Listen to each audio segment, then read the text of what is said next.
as a nation. Operation Sindoor was conceptualized with a clear military aim to punish the perpetrators and planners of terror and to destroy their terror infrastructure. What I do not state here, of course, is the often stated determination of India and its intolerance to terror. It set into motion a very diligent and microscopic scarring of the terror landscape across the borders and the identification of terror camps and training sites. The locations that emerged were numerous, but as we deliberated more, we realized that some of these terror hubs were now bereft of any presence and had preemptively been vacated, fearing retribution from us. There was also a term of reference and our own binding, self-imposed restriction to target only terrorists and thus prevent collateral damage. There were 9 camps that you are now all familiar with, which were confirmed by our various intelligence agencies to be inhabited. Some of these were in POJK, while there were others that were located in the Punjab province in Pakistan. Nefarious places such as Muridke, the hub center of the Lashkar-e-Taiba, has over the years bred infamous characters such as Ajmal Kasab and the likes of David Headley. What followed was a careful scrutiny of each of these sinister locations, their layout, configuration, even the type of construction in each structure, and the terrain obtained around these. This was with an obvious intent to deduce and identify the exact vector that was required for their neutralization, as also the eyes in the sky that we would send up to ensure that we brought back evidence that we had indeed targeted what we set out to. The precise images of these engagements on that fateful and historical night have already been showcased during the first press statement on the 7th of May that was helmed by our Foreign Secretary. I have no doubt in my mind that we achieved total surprise, and those strikes across those 9 terror hubs left more than 100 terrorists killed, including high-value targets such as Yusuf Azhar, Abdul Malik Rauf, and Mudassir Ahmed that were involved in the hijack of IC-814 and the Pulwama blast. The line of control was also violated soon after by Pakistan, and the erratic and rattled response of our enemy was apparent from the number of civilians, inhabited villages, and religious sites such as Gurudwaras that were unfortunately hit by them, leading to a sad loss of lives. The Indian Air Force played a major part in these strikes by engaging some of these camps, and the Indian Navy provided wherewithal in terms of precision munitions. The Indian Air Force obviously had their assets up in the sky, and I will here request Air Marshal Bharti, the Director General of Air Operations, to detail for you the methodology that the men in blue adopted to successfully manifest this mission. Thank you, Rajiv. A very good evening, ladies and gentlemen. It indeed is a difficult time that we have to come here like this and brief you. We could have done without this, but we had no choice. As the DGMO has detailed, the event was precipitated by the dastardly act at Pahalgaon. The sequence of events have already been detailed. We carefully selected the targets And out of the 9 selected targets, the target systems that were given to the Indian Air Force were the notorious training camps at Bhavalpur and Muridke, these being further from the international boundary. Through critical target system analysis, we analyzed what was to be done to annihilate these targets and plan to engage these targets with precision air-to-surface guided munitions so as to avoid collateral damage. The modalities of planning process, I will not go through at this instant. However, what I would like to show you is the results that we achieved through our targeted airstrikes. Could I have the second slide, please?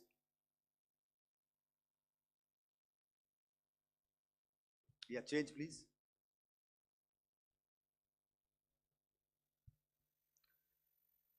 Okay. This is what the terror infra at Muridke looks like. If you see, north is as indicated, and to the right is east, where the international boundary lies. Could we have the next slide, please?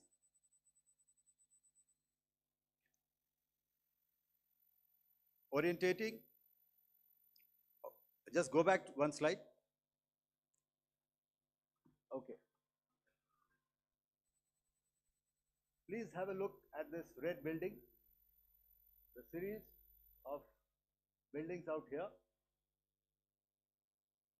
and this empty ground. Next. If you relate, the empty ground is here, and you see this is the first weapon that is impacting. This is the impact point number 1 on Muridke training camp with our precision guided weapon on early morning 7. Next, please. Keep your eyes glued for the second weapon coming in and the second impact on the selected target point. Next slide, please.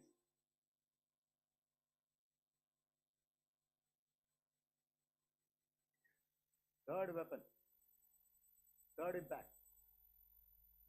Continue. And fourth weapon, fourth impact. So through these targeted and precision targeting, we addressed the target at Muridke, which was the training infrastructure.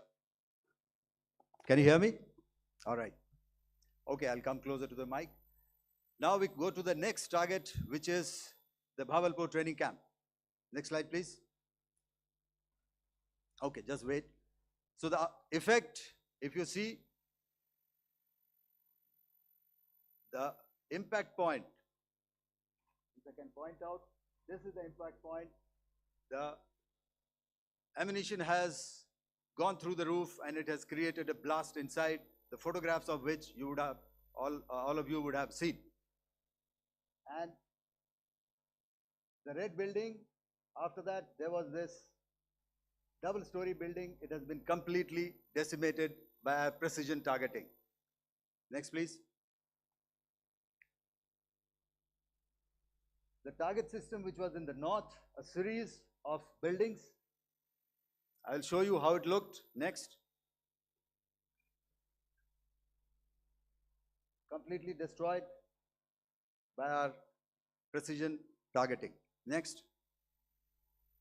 Now coming to Bhavalpur, this is the target complex that we are dealing with, a fairly large target complex. So we had to carefully choose the points that we needed to address, which were high value and which would meet our stated objectives of eliminating the terrorists. I would like to draw your attention to this red canopy, and in relation to that, I would cover the targets. One target system is a series of buildings here, other one here, and other one out here. Next slide, please. This is how it looked before, and this is how the building looked after the impact of the weapon. And orientation in relation to this red canopy, you can see here. Next, please. Before, next, and after. The roofs have completely collapsed. Next. This is the target system.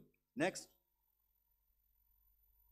Precision targeting, and we have achieved our objectives here. Next. All right, so that was what we did on the 7th. Our objective was to address these two terrorist camps, and that we did with precision. And thereafter, we maintained a robust air defense posture, because remember, our objective was to target the terrorists and terrorist infrastructure, not any other infrastructure, not the Pakistani military, not the Pakistani any other infrastructure. So that is what we have maintained on the 7th of May. However, what we saw in the evening of 7th of May, we were saturated with a raid of Pakistani unmanned aerial vehicles and small drones. And these came in waves in our civilian areas, over our military installations, and all of them were successfully intercepted. Few of them did manage to land. However, there was not much damage that they did. And we have our robust counter-US hard kill and soft kill systems which did the job. However, the difference here was that we had targeted the terrorists. The adversary now has targeted our civilians and the military infrastructure. So it had to be responded to. So in a quick and calibrated response, that very night, we struck their radar installations at Lahore and close to Gujranwala, the LYT installation, to indicate to him that we are ready, yet we do not want to escalate. Our fight was with the terrorists and not with the Pakistani military establishment. Thank you.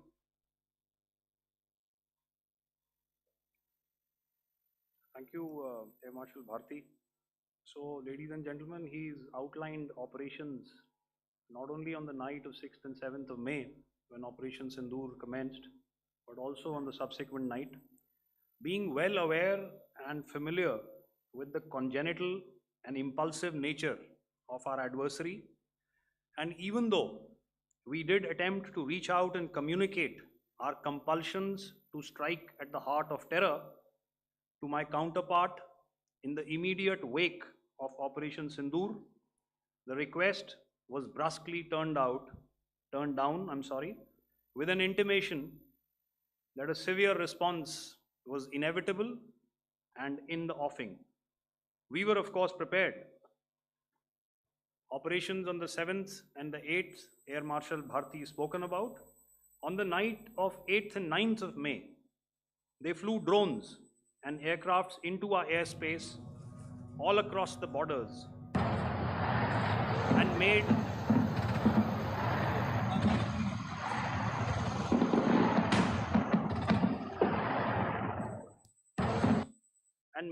largely unsuccessful attempts to target numerous military infrastructure. Violations on the line of control by Pakistan also commenced yet again and precipitated into fierce arty engagements. The air operations on the night of 8th and 9th of May, I'll yet again request the DG Air Operations to cover.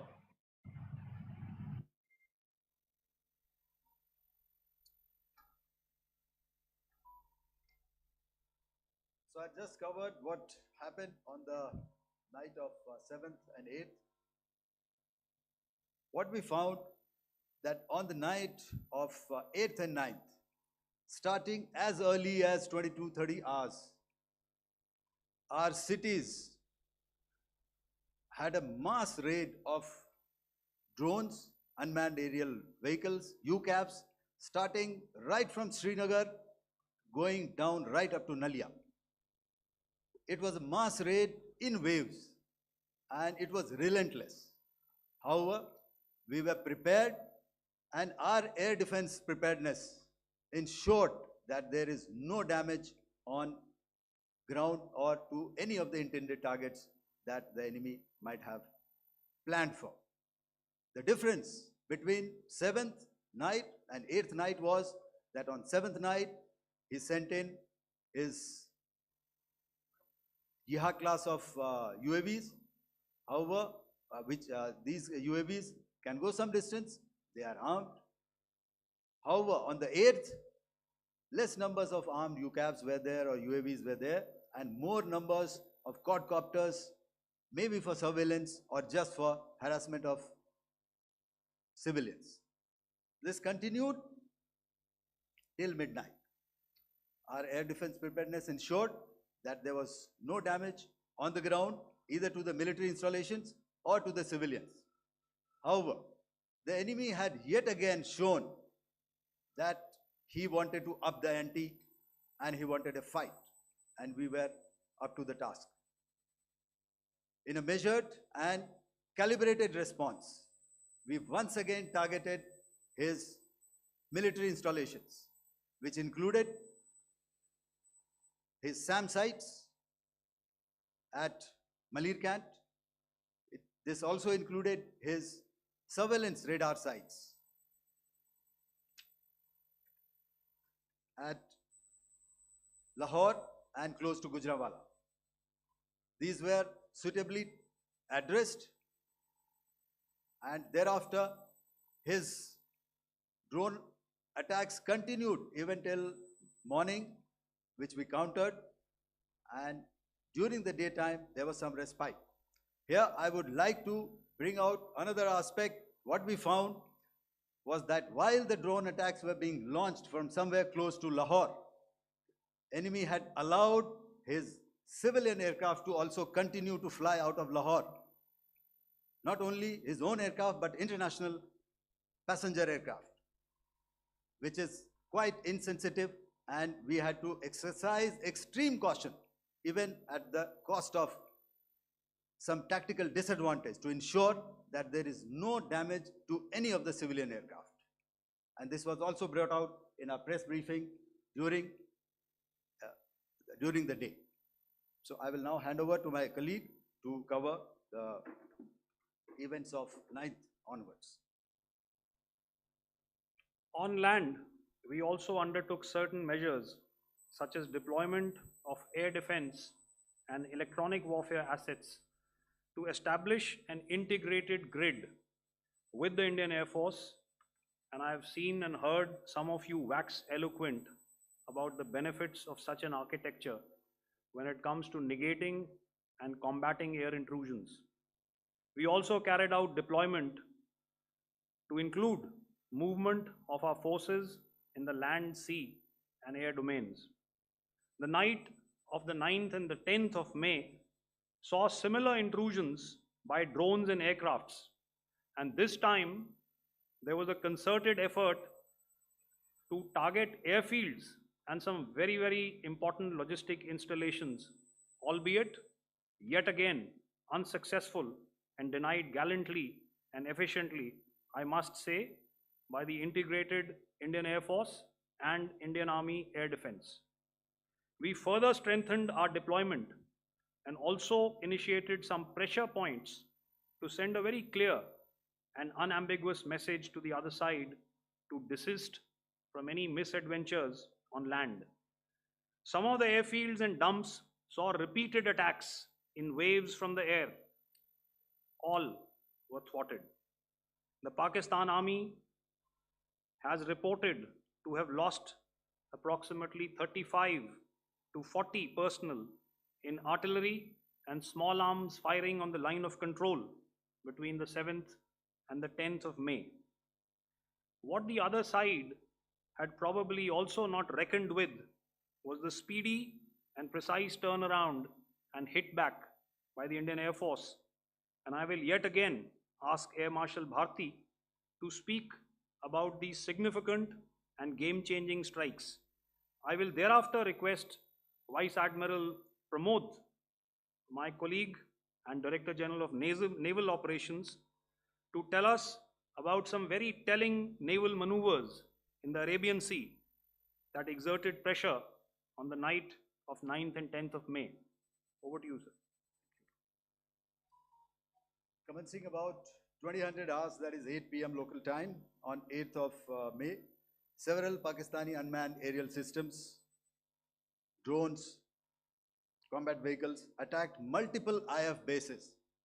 These included Jammu, Udhampur, Pathankot, Amritsar, Bhatinda, Nal, Dalhousie, Thois, Jaisalmer, Uttarlai, Falodi, Nalia. These were almost simultaneous and they came in waves. All our AD guns and other systems were waiting for them.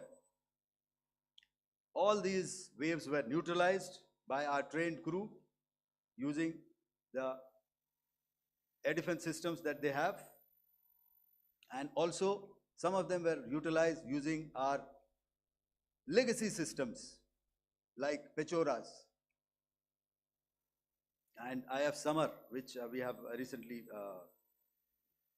acquired, and some were neutralized by the Garud snipers.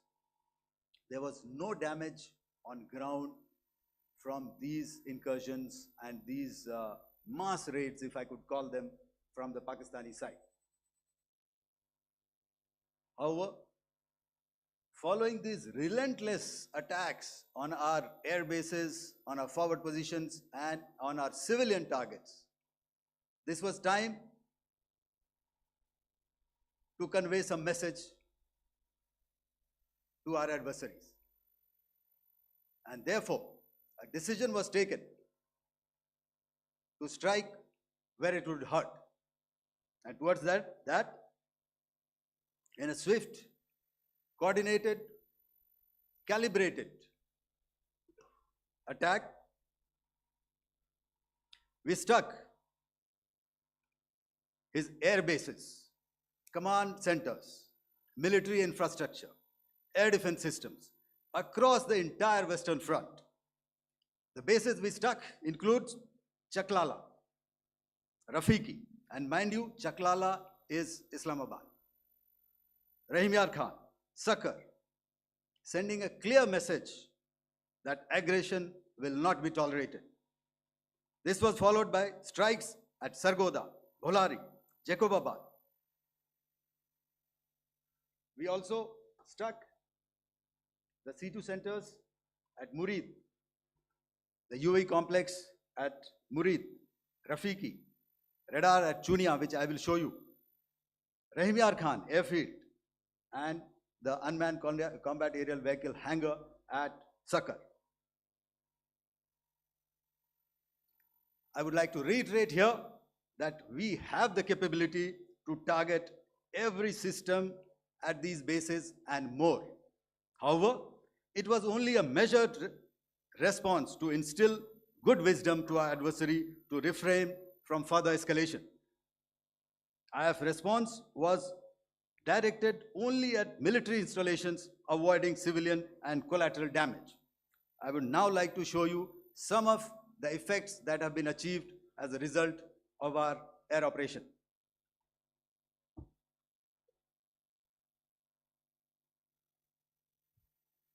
Here is the Pasroor air defense system, if you could see. Zoomed up view, this is the radar mounted on a high tower. And after the strike,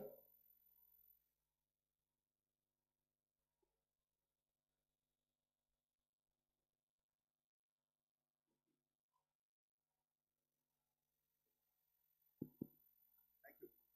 Can you hear me? Yeah, thank you. And after the strike, this is what has happened. This radar has been taken out, completely burnt. Next slide, please. The Chunia air defense radar, which was taken out on 7th and 8th. This is the radar site. A blown up photograph, once again, on a tower, not very clear, but what you see very clearly is the after effect after we have stuck.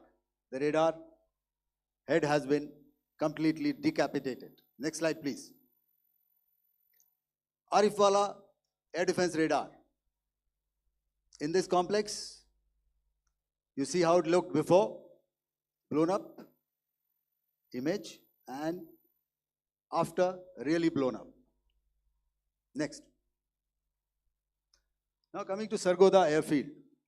Remember, this is one of their important airfields wherein they have a lot of assets, F-16s, other assets which they keep getting, training institutes. And we have stuck this airfield. It is not, if you zoom in here, then one impact point here on the runway and second impact point of our weapon, precision weapon on the runway. And if you see this blown up, repairing going on, same here. Next. Rahimyar Khan. This is the area we have stuck. A deep strike out here and one complex here. So this is how it looked before, and same, you see a big crater, another crater here, and this complex after strike neutralized. Next. Chaklala airfield, Noor Khan, once again a major air base, a lot of their logistic assets out here. This was the chosen complex that we intended to strike and convey a message. Next slide, please. This is how it looked before, and this is how it looked after our strike. Next. Sakar. We chose the radar site at Sakar. This is the radar site, and after it was struck, this is the aftermath, completely burnt out. Next, please. Aircraft shelter. This is how it looked before the strike, and this is how it looked after the strike. The roof of the buildings completely caved in and burnt. Next. Bolari airfield, aircraft hangar. This is how it looked before, and this is how it looked after the precision strike. Next. Jacobabad, aircraft hangar, and this is how it looked after. Next. So what I'm trying to convey here, ladies and gentlemen, is to start with, our fight was neither with the Pakistani military nor with anybody else who's there on the other side. Our fight was with the terrorists. We neutralized the terrorists that we selected to be neutralized, and thereafter, we only maintained the air defense posture. However, we were relentlessly pounded by waves after waves, night after night, by his UCAVs, by his drones, and by his other unmanned aerial systems. And that left us with no choice but to retaliate, and yet our retaliation was calibrated, it was graduated, and it was proportionate. Thank you.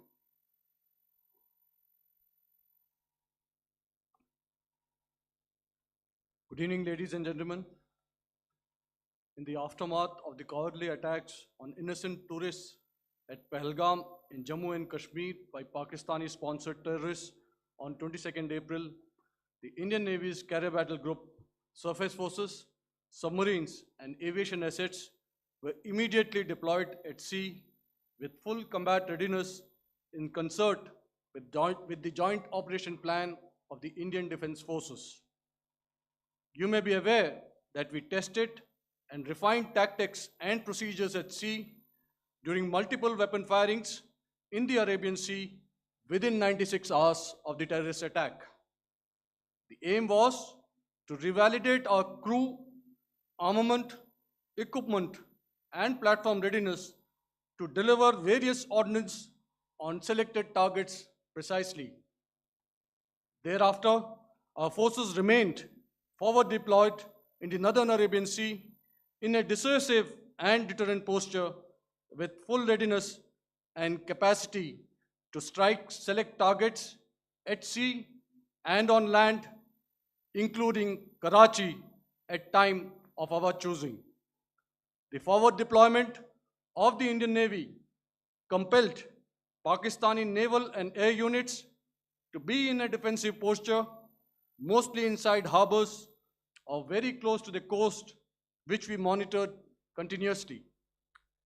The Indian Navy maintained seamless maritime domain awareness throughout the duration and was entirely aware of the location and movement of Pakistani units. In effect, we had and continue to have good battle space transparency using our maritime domain awareness grid. As you are aware, our response has been measured, proportionate, non-escalatory, and responsible from day one.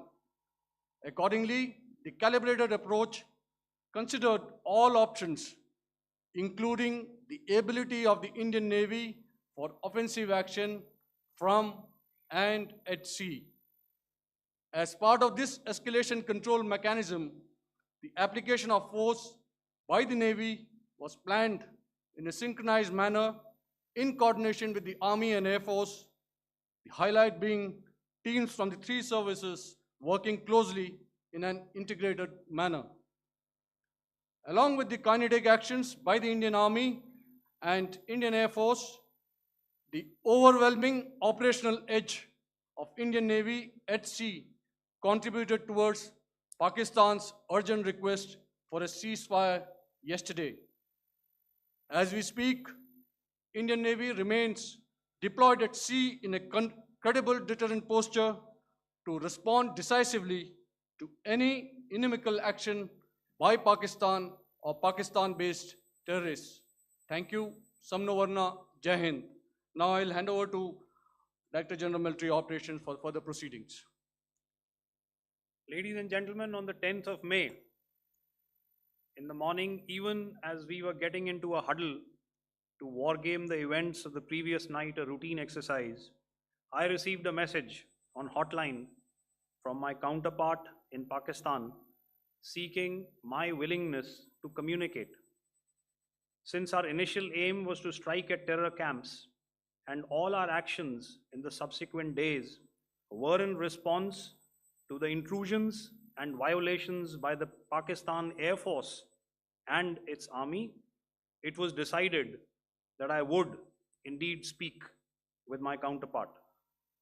You are already aware, I've seen it being covered on national television, that my communication with the Pak DGMO was conducted at 15:35 hours yesterday and resulted in cessation of cross-border firing and air intrusions by either side with effect from 1700 hours 10th of May, after he proposed that we cease hostilities. We also decided to further speak on the 12th of May, that's tomorrow, at 1200 hours, to discuss the modalities that would enable the longevity of this understanding. However, disappointingly, and must I add, expectedly, it took only a couple of hours for the Pakistan Army to violate these arrangements by cross-border and across the line of control firing, followed by drone intrusions across the expanse of the Western Front through last night and in the early hours of the morning today. These violations were responded to robustly and dealt with as they must be. We have earlier today sent another hotline message to my counterpart highlighting these violations of the understanding between the DGMOs on the 10th of May and our firm and clear intent to respond to these fiercely and punitively, if repeated tonight, subsequently, or later. In this regard, I must inform all of you that the Chief of Army Staff has earlier today conducted a security review and has granted full authority to our army commanders for counter actions in the kinetic domain in case of any violation by Pakistan. In the end, I pay my solemn homage to my 5 fallen colleagues and brothers from the armed forces and civilians who have tragically lost their lives in Operation Sindoor. Our hearts go out to the bereaved families, and we express our solidarity to them in this lifetime and beyond, at this grave juncture in their lives. Their sacrifices shall always be remembered and spoken of in glowing terms by a grateful nation. We have thus far, ladies and gentlemen, exercised, and my colleague Pramod highlighted this, immense restraint, and our actions have been focused, measured, and non-escalatory. However, any threat to the sovereignty, territorial integrity, and safety of our citizens will be met with decisive force. Jai Hind.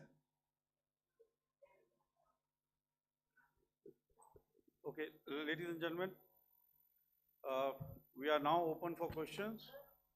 All right, now since I would not know all of you, I would expect you to please raise the placard or your hand, and once I indicate, I expect you to please give out your name and the media group that you belong to. Keep your questions short so that we can take as many questions as possible. Also, ladies and gentlemen, kindly bear in mind that confidential aspects may not be answered by the 3 DGMOs. Right. I got a lot of hands there. Let me start from the left. Left foot always in front when we start marching. So here we have to the left, okay, yeah, 238.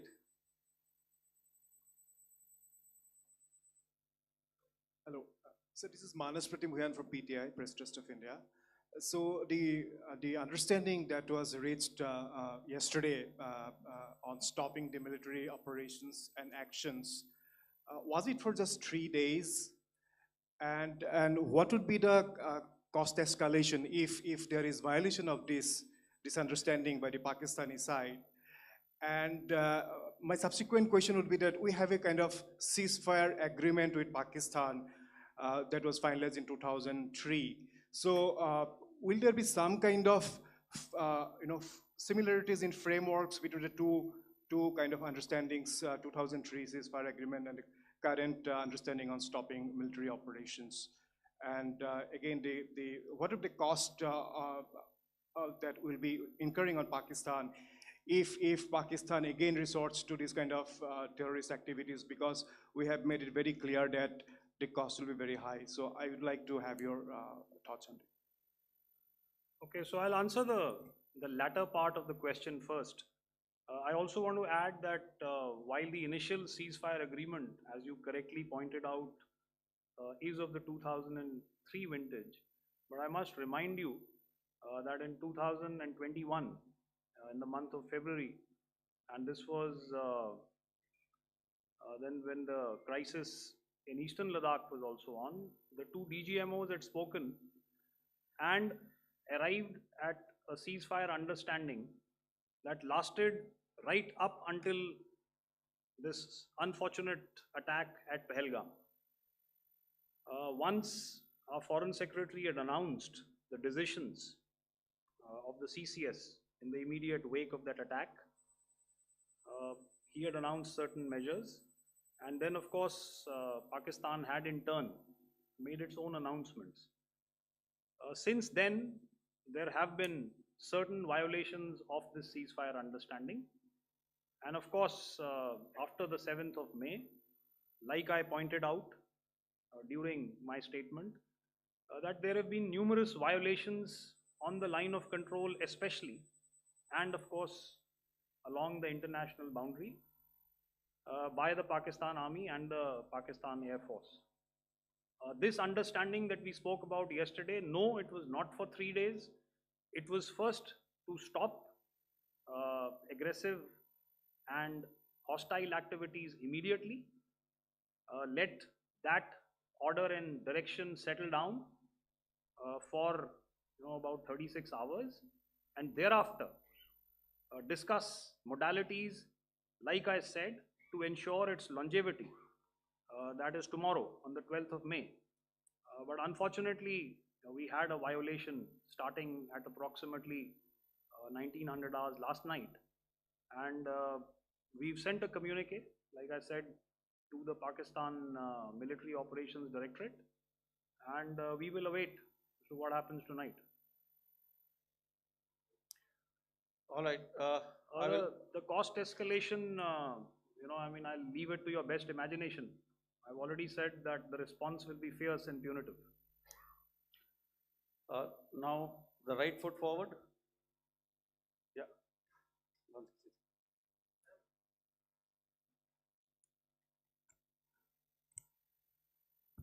Sir, I'm Ajit Dubey from ANI, sir.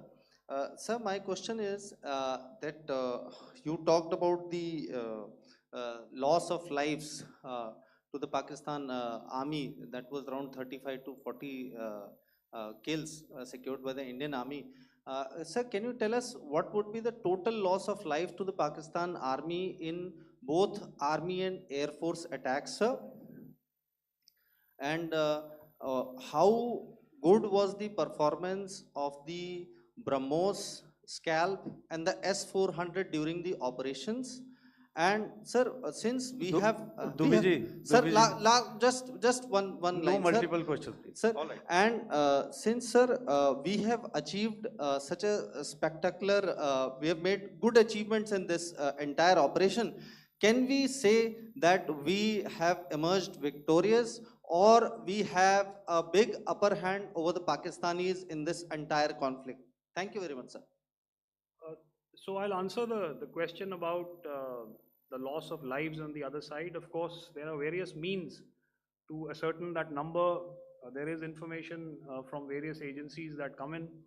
There are, of course, on the line of control, other ways to find out as to what has been the effect of what you are doing there in ceasefire violations. So therefore, I mentioned 35 to 40 on the line of control, and please remember that once Operation Sindoor was launched, the responses of the Pakistan Army were also on Indian Army or the Indian Armed Forces infrastructure. Let me put it that way. So that's why I did not cover casualties of the Pakistan Army, at least in the initial phases of battle, because those were not our targets. Our targets were terror oriented, and of course later, once they launched air intrusions and air operations on our infrastructure, we've used heavier weapons, and of course there would have been casualties, but those are still being assessed. The effects of the weapons that you mentioned, I will request Air Marshal Bharti to apprise all of you about those. Good evening, Mr. Ajit. How are you? Ajit, okay, you're meeting after some time. I never mentioned about any of the weapons that we used. Check. Okay. What I was saying, that I never mentioned of any of the weapons, the caliber that we used. All right, so we'll leave it at that. Those are matters of operational details which I would not like to go into. But suffice to say that whatever methods and whatever means we have chosen, it had the desired effects on the enemy targets. How many casualties? How many injuries? Well, to start with, our aim was not to inflict casualties, but in case there have been, it is for them to count. Our job is to hit the target, not to count the body bags. And the last part of your question, I wonder if you read out the tweet on ADGPI at midnight once we'd done what we had to in Operation Sindoor. And that's credit to my friend here on the left. Justice has been served, Ajit. That is all that I will say. Ajit, no, I'll request you to, refrain putting words into his mouth. All right. Yeah, I'll come back to the left. 147. Sorry, 47. No, 47. Did I see it here or? Yeah. Good I evening, saw it there. gentlemen. Sorry, 147, I saw it there. Sorry. Yeah, since I've already said 147, start please. Hi, sir. Good evening. This is Shivam Patel from Reuters News Agency. Thank you for giving me the opportunity. My question, sir, is how many military targets did Indian Armed Forces strike in Pakistan in response to the attacks from Pakistan? How were these targets selected? And how many troop casualties have been there in total on both sides, if you give details? Thank you. I'm sorry, where are you? I haven't Yeah, spotted his. he's to the Yeah, right. can you just repeat that for me, please? Sure, sir. So my name is Shivam Patel. I'm from Reuters News Agency. My question is, how many military targets in total did the Indian Armed Forces strike in Pakistan in response to the attack from Pakistan? How were these targets selected? And how many troop casualties have been there on both sides, if you can? So you're speaking of the targets that I mentioned in the wake of the attack at Pahalgam, right?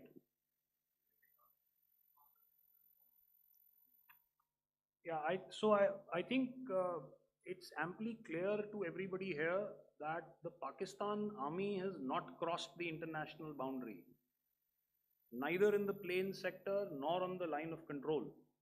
So the intrusions have been in the air.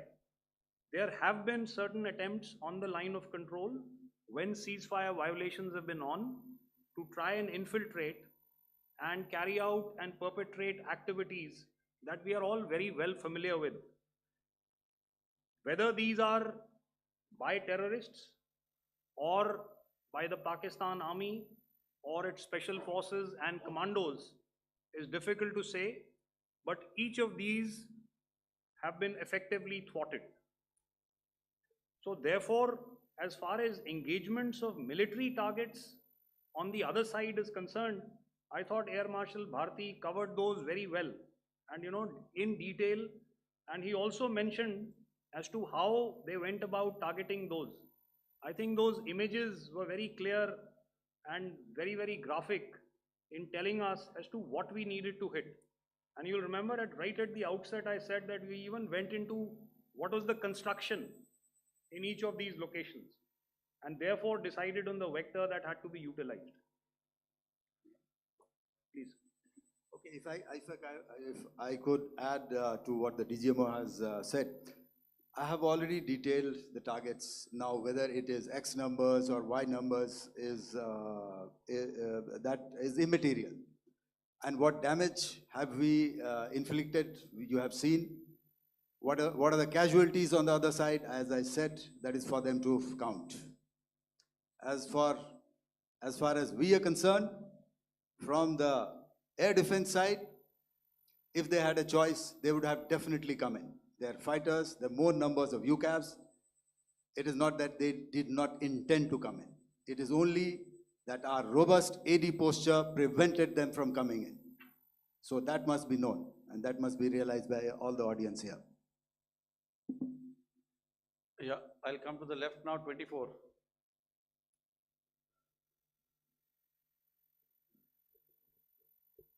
Good evening, sir. This is Anvesh Rath from Z. Sir, I wanted to know on the first briefing, which was done by FS and two representatives from Air Force and Army, you showed a list where there was 21 places in that list. You have stuck 9. Are more operations going to be held? Is Operation Sindoor still on? And the second question, thank you, sir. Thank you so much. And also, I want to congratulate all three of you for a fantastic operation that you guys have done. Thank you so much. Thank you so much for that one question. Yeah. Sir, the question. Unfortunately, Rath, is that your name? I'm sorry.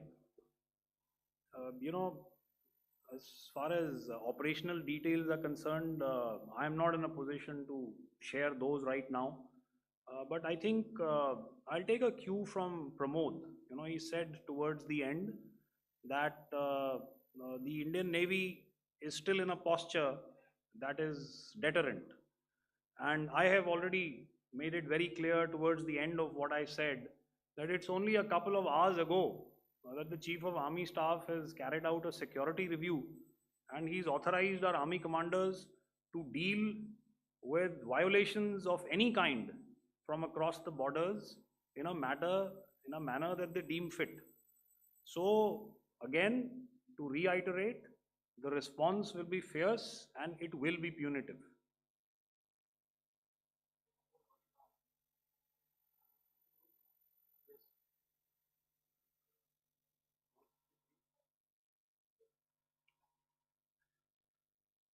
I'll go back this side now. Yeah, 255. She said middle wale kya karenge, so 255. Oh, sorry. Good evening, sir. Yeah, 255. I'm Shailesh from National Defense. Please allow me, first of all, to pay my gratitude for protecting us Indians. Thank you very much. Sir, since the enemy has been talking about taking down our aerial platforms, it would be deemed fit in case we can reveal that we have taken down their fighter jets. What could be the number? Though you said that they may be not good to reveal the platforms, but since this has come from various quarters in Pakistan, so I believe that we need to answer, in case if you can, sir, if you may allow. The question is for me? Yes, sir. Okay, and if I get it right, you want to know how many of their planes we have downed? Yes, sir. Yes, sir. All right. See, as I said, their planes were prevented from coming inside our border. All right. So we do not have the wreckage with us, but definitely we have downed a few planes. Numbers, we would not like to hazard a guess out here. Okay. I have the numbers, okay, and we are getting into the technical details of it to establish it. So I would not like to put a figure at this time, but definitely there are losses from their side which we have inflicted. Were they, Please don't ask. were they fourth generation plus, sir? No, See, sir, you're putting words into my mouth. Why do you say fourth generation? Let us make it high tech.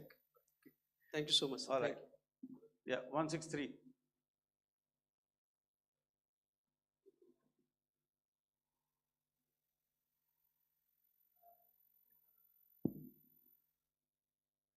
तो मैं मंजीत नेगी हूँ आज तक से। मेरा सवाल ये है कि इस पूरे ऑपरेशन में जो आतंकी ठिकानों को निशाना बनाया गया, क्या नंबर्स कुछ बता सकते हैं कितने आतंकी मारे गए? कुछ नाम सरकार मतलब कुछ नाम मीडिया में आए भी हैं जो बड़े उसके मास्टरमाइंड थे। और एक सवाल जो आज एयरफोर्स ने भी ट्वीट किया कि ऑपरेशन सिंदूर अभी जारी है और सरकार की तरफ से भी कहा गया। और पिछली बार जब विदेश मंत्रालय की प्रेस कॉन्फ्रेंस पहली हुई थी उसमें वो लिस्ट दिखाई गई थी कि 21 टेरर कैंप आइडेंटिफाई किए गए हैं। तो क्या जो बाकी बचे हुए टेरर कैंप उन पर भी कार्रवाई होगी? और एक नंबर अगर आप बता पाएं कितने टेररिस्ट मारे गए? Manjeet ji, 3 questions. The third one has just been asked here before. So 21 this thing. So I'll request the first two to be answered so that we have more number of people who can ask. Manjeet, जब मैंने statement दिया तो मैंने शुरू में ही कहा कि जैसे ही ऑपरेशन सिंदूर कॉन्सेप्चुअलाइज हुआ तो हमारा जो पीछे की कार्रवाई होती है स्पेड वर्क और टारगेट्स को आइडेंटिफाई और एनालाइज करने की कार्रवाई शुरू हो गई थी। मैंने जब स्टेटमेंट दिया तो मैंने बताया कि बहुत सारे थे, हमने 21 दिखाए होंगे और भी हैं, लेकिन वो लिस्ट फिल्टर करते करते 21 तक पहुंची। अब क्या आगे एंगेज किए जाएंगे? अगर ज़रूरत पड़ेगी तो ज़रूर एंगेज किए जाएंगे, लेकिन मैंने बताया कि इस समय जो इंट एजेंसीज ने हमें बताया कि फलाने कैंप में प्रेजेंस है, हमने उनको एंगेज किया। कुछ नाम मैंने लिए, कुछ नाम अभी पुख्ता किए जा रहे हैं। मैंने आपको बताया कि जो इंट एजेंसीज ने अभी तक असेसमेंट किया है उसमें उन्होंने कहा है कि तकरीबन 100 से ज़्यादा मारे गए हैं। और एक आज आपने तस्वीर भी देखी कि काफ़ी प्रोमिनेंट जो फ्यूनरल था, काफ़ी प्रोमिनेंट एक जो हस्ती हैं वो ऑर्गेनाइज कर रहे थे, और उस फ्यूनरल में और कौन कौन लोग अटेंड कर रहे थे वो तो आपने देखा ही।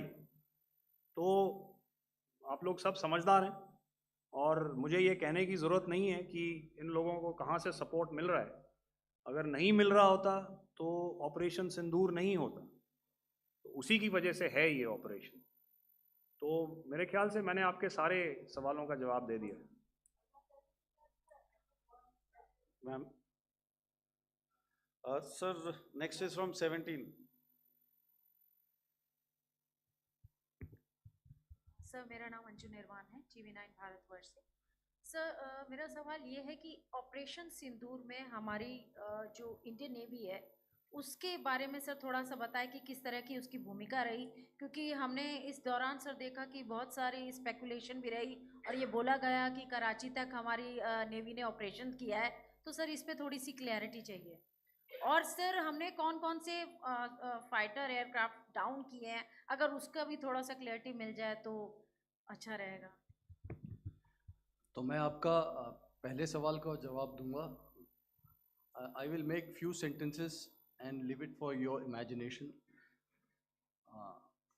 First of all, as I mentioned, we have quantitative and qualitative edge to deliver a massive blow to our adversary, and we completely dominate in the maritime front. Indian Navy's action is part of the escalation ladder mechanism which we have worked out amongst 3 services. This time, if Pakistan dare take any action, and Pakistan knows it, what we are going to do. That's all. आपके सवाल का जवाब मैं पहले दे चुका हूं।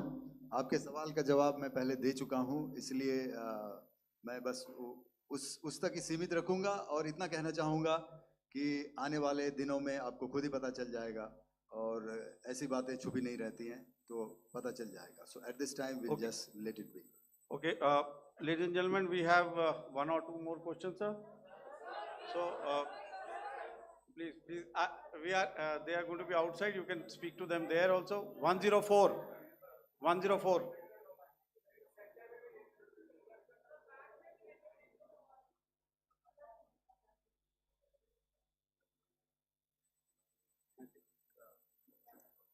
Yeah, ask, sir. Sir, Dinaka with the Hindu newspaper. Are you surprised that you got this question? No, sir. Sir, can you give a number of assets we lost, because there's been a lot of speculation going on, international media writing a lot of things about our platforms, including Rafales. I mean, Pakistan claiming that Rafale has been downed, etc. Can you put that question to rest and clarify on that? I guess that question is for me. All right, I'm happy that you've asked this question. You know, we are in a combat scenario, and losses are a part of combat. The question that you must ask us, okay, and indeed that we must ask ourselves, you inclusive, is, have we achieved our objectives? Have we achieved our objective of decimating that terrorist camp? And the answer is a thumping yes. And the results are for the whole world to see. As for the details, what could have been, how many numbers,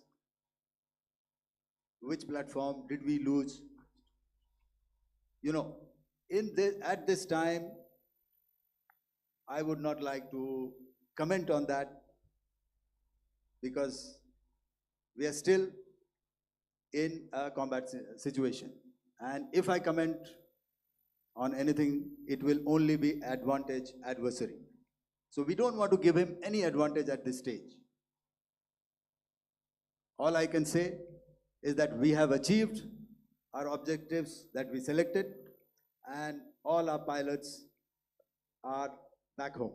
Thank you. Okay, hold, please don't, please be civil here. So we'll have 220 now. Hello sir, this is Anita Chaudhary sir from Swadesh newspaper. मेरा सवाल है, क्योंकि ये हमारे जो पहले जो action रहा वो आतंकवाद के खिलाफ रहा, तो आतंकवाद में अजहर मसूद की तरफ से एक बयान जारी किया गया था जिसमें उन्होंने कहा कि हम इसका बदला लेंगे और जाल जाल रुलाएंगे। तो क्या अगला, अगर खुदा न खास्ता अगला टेरर अटैक किसी भी तरह का होता है, तो क्या उसे एक्ट ऑफ वॉर में हमारी तरफ से लिया जाएगा और उसका क्या माकूल जवाब दिया जा सकता है? मेरा इसमें सिर्फ एक ही जवाब है आपके लिए कि हमने अपनी कार्रवाई करी।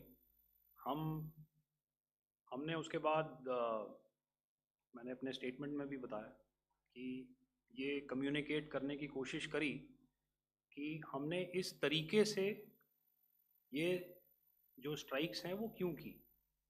लेकिन जो हमारा एडवर्सरी है उसने जैसे मुनासिब समझा वो कार्रवाई करी।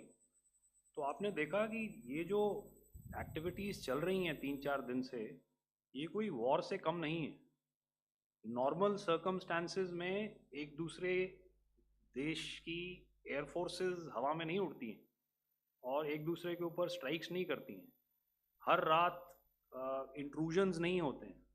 लाइन ऑफ कंट्रोल पर सीज फायर वायोलेशंस, आपके एक साथी ने सवाल पूछा था शुरू में, एक सीज फायर अंडरस्टैंडिंग था, वो भी जा चुका है। उस सीज फायर अंडरस्टैंडिंग के जाते जो फायरिंग हो रही है लाइन ऑफ कंट्रोल में, उसमें घुसपैठ की कोशिश हो रही है। आमतौर पर ये घुसपैठ लाइन ऑफ कंट्रोल में टेररिस्ट करते हैं, लेकिन हमें इंफॉर्मेशन है कि हो सकता है ये पाकिस्तान आर्मी की टोलियां भी हों जो हमारे पोस्ट के ऊपर खामी पहुंचाने की कोशिश कर रही हैं। तो ये सारी एक्टिविटीज़ तो वॉर में शामिल हैं। तो ये कहना मुश्किल है कि आगे क्या होगा, वो स्पेक्यूलेटिव जोन में आ जाता है और मैं स्पेक्यूलेट नहीं करना चाहता। हर एक सिचुएशन अलग होती है और उससे एक तरीके से डील किया जाता है। मैं एक सवाल इसका मैं जवाब देना चाहता हूँ, एक मिनट। जो मिलिट्री होता है, our main job is to prevent war and maintain peace and stability. So it is not that our response is a graded response. That means अगर किसी ने किया तो उसको graded उसमें किया, जैसे terrorist action हुआ तो what we did is a terrorist action and then we destroyed all the terrorist camps. उसके बाद आपने देखा कि उनने थोड़ा सा कोशिश किया तो हमारे एयरफोर्स और आर्मी ने क्या किया, तो मिलिट्री टारगेट्स हैं उनके ऊपर थोड़ा। So our aim is to maintain peace and tell our adversary that you do this and the response will be bloody. Okay, now as per the, please, we'll have 166 and 25 and after that no more please. Sir, this side. Ladies and gentlemen, please maintain, Sir, I'll this request side, you to sir. please be quiet. Jal Ghai? No. This side, sir. We have only two Sir, questions left, 166. Yeah, please start. So I'm Rahul Singh from Hindustan Times, sir. So you were totally on top of the game in the kind of losses you've inflicted on the enemy. I mean, we saw the slides and everything. So it kind of comes across that you were batting it 99 and you decided to declare your innings. What are your thoughts on that, sir? And do you think, are you weighing the option of the Pakistan army using this time, buying this time of the so-called ceasefire or the understanding? And you talked about how they could not be trusted. So buying time to kind of build up their war reserves, getting stuff from their friends like Turkey or China, are we considering that possibility, sir? Look, see, the call came from the Pakistani side to speak about cessation of hostilities. What pauses mean during such conflicts is known to everybody. You know, I don't want to go into the pros and cons of how preparation for war is made. You know, that is a process in itself. But I think my senior colleague here, the DG Air Operations, spoke, or he alluded at least, you know, to what this operation was precisely and specifically meant for. And I think that's something that we achieved, you know, right at the outset. Had we had the option not to go further, we probably wouldn't have. But we've been compelled to be in this situation. And as you've seen, the armed forces of India, and you've got the three Director Generals sitting here, we are always prepared to face any eventuality. And like I said, that's for the sovereignty, the territorial integrity, and the safety of our citizens. So whatever has to be done will be done. I'm not so concerned about what Pakistan will do in this time. I'm only concerned about what we will do. We have a roadmap and a plan, and we will follow it diligently, and we will follow it to the T. That's the contention that I want to make here today. Ma'am, please.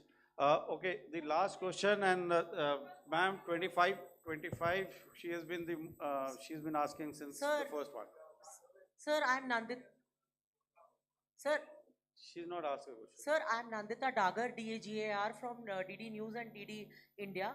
Sir, I wanted to ask you that my question is to General Ghai. Sir, you spoke to your counterpart yesterday and the Pakistani counterpart. Sir, what is the Indian Army's assessment that despite that agreement, that talk that you had, despite that agreement coming into effect at 1700 hours yesterday, why did they violate it? And number two, yesterday at the joint Defense Ministry and Foreign Ministry briefing, Wing Commander Vyomika Singh and Colonel Sophia Qureshi had told us that we have cited the Pakistani troops amassing at the borders and at the LOC. Sir, has that situation changed? Have they withdrawn? And sir, if in case, despite now there is a lull, of course, but if tonight again, if the enemy again carries out shelling and aerial intrusions through drones, what is going to be our response, sir? Thank you. So without outlining the specifics of that response, I've already made it clear that there will be a response, and it will be fierce and it will be punitive. Why the Pakistan Army chose the option of violating the understanding that was arrived at earlier yesterday, I think that's a question that we best answered by the Pakistan DGMO. I wouldn't be able to give you that. But in situations such as these, and if you go back into any conflict, sometimes these understandings take time to fructify and manifest on ground. But without getting into the reasons, it is our mandate to be prepared at all times, and that we were. It's not as if because there was an understanding we weren't prepared. I must tell you that the armed forces were on a very, very high alert, and they continue to be in that state even as we speak. All right. Ladies and gentlemen, please, ma'am, please. Okay, thank you so much for coming today. Those who have missed asking a question, those who have missed, see, I knew I'll grab this attention from you like this. Those who have missed the opportunity to ask a question can give me a written one. I will definitely get back to you with that. And also, they are they are invited for a cup of tea in my office day after tomorrow. Thank you, ladies and gentlemen, for coming. Thank you. Thank you very much. Jai Hind. Jai Hind.